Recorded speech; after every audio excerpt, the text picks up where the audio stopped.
نحمدہ ونصلی علی رسولہ الکریم اما بعد۔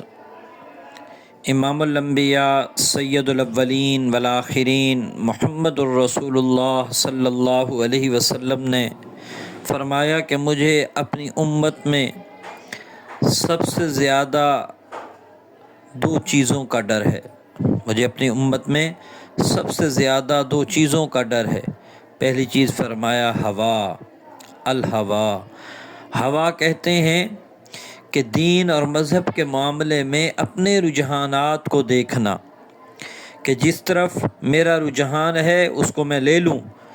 اور جس طرف میرا رجحان نہیں ہے میں اس کو چھوڑ دوں، بلکہ اس کی مخالفت کروں۔ یہ تجربے میں یہ بات آئی، دیکھنے میں یہ بات کئی دفعہ آئی ہے سامنے، کہ ایک بے دین آدمی اور بے کردار آدمی اور دین سے ناواقفیت رکھنے والا آدمی اگر کوئی ایسی بات کر دیتا ہے جو اس کے رجحانات کے مطابق، اور لینے والا کون ہے؟ وہ بظاہر نمازی ہے، روزہ رکھنے والا ہے، داڑھی ٹوپی والا ہے، حج عمرے کرنے والا ہے،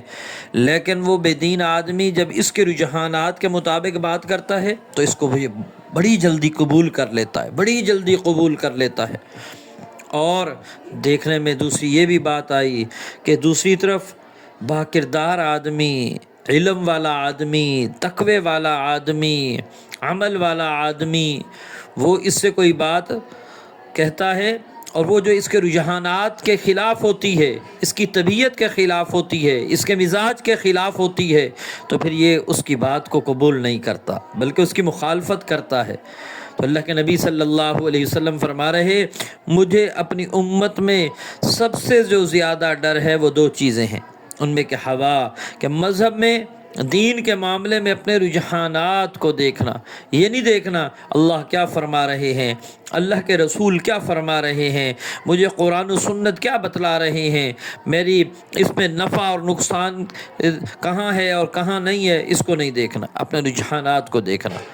تو اس لیے ہم کوشش کریں کہ اپنے اس مذہب میں اپنے رجحانات کو نہ دیکھیں، ہم اللہ اور اللہ کے رسول کے حکم کو دیکھیں۔ ہمارا اس کا نتیجہ کیا ہوگا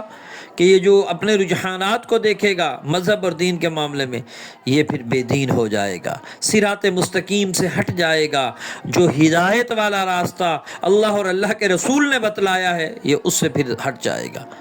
یہ سبب بنے گا اس کے بے دین ہونے کا۔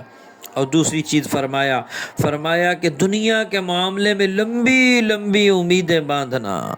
لمبے لمبے منصوبے اور بڑے بڑے پلان اور بڑے بڑے پروگرام بنائے رکھنا، حالانکہ بازار میں اس کا کفن تیار ہو چکا ہے اور وہ زبان حال سے یہ کفن کہہ رہا ہے کہ میں تیرا عنقریب لباس بننے والا ہوں، عنقریب میں تیرے جسم پر سجنے والا ہوں، عنقریب میں تیرے جسم پر آنے والا ہوں، اور یہ ایسے منصوبے بنا رہا ہے کہ اس نے اگلی 1 صدی اس کو ہونا ہی کچھ نہیں ہے، اس نے جانا ہی نہیں ہے، یہ تو طے کرا کر آیا ہوا ہے کہ میں نے واپس نہیں جانا، میں تو 1 صدی پورا یہاں رہوں گا، حالانکہ اس کی کفن تیار ہو چکا ہے، بازار میں آ چکا ہے۔